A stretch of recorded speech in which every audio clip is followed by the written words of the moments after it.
హనుమంతుని భార్య ఎవరు? సాధారణంగా మనం హనుమంతుడిని నిత్య బ్రహ్మచారిగా పూజిస్తాం. అయితే పరాశర సంహిత ప్రకారం, కొన్ని పురాణాలు మరియు ప్రాంతీయ గ్రంథాల ప్రకారం హనుమంతుడికి వివాహం జరిగినట్లు ఒక విశేషమైన కథ ఉంది. ఆ కథ ప్రకారం హనుమంతుని భార్య పేరు సువర్చలాదేవి. ఆమె సూర్యభగవానుని కుమార్తె. ఈ వివాహానికి ప్రధానమైన కారణం హనుమంతుడు తన గురువైన సూర్యదేవుని వద్ద నవ్య వ్యాకరణాలు అనగా 9 రకాల విద్యలు నేర్చుకోవాలని ఆశపడ్డాడు.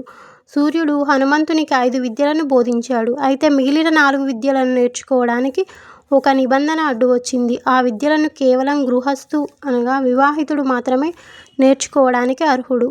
హనుమంతుడు బ్రహ్మచారి కావడంతో ఆ విద్యలు నేర్చుకోవడం సాధ్యం కాదని సూర్యుడు చెప్పాడు.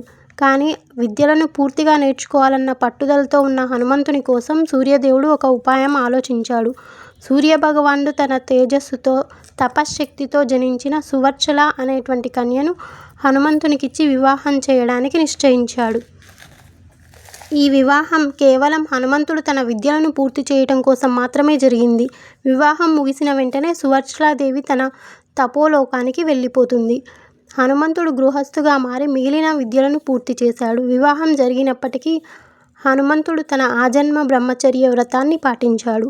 ఈ వివాహం కేవలం జ్ఞాన సముపార్జన కోసం జరిగిన ఒక ఆధ్యాత్మిక ప్రక్రియ. సువర్చల సహిత హనుమత్ దేవాలయాలు చాలా అరుదుగా ఉంటాయి.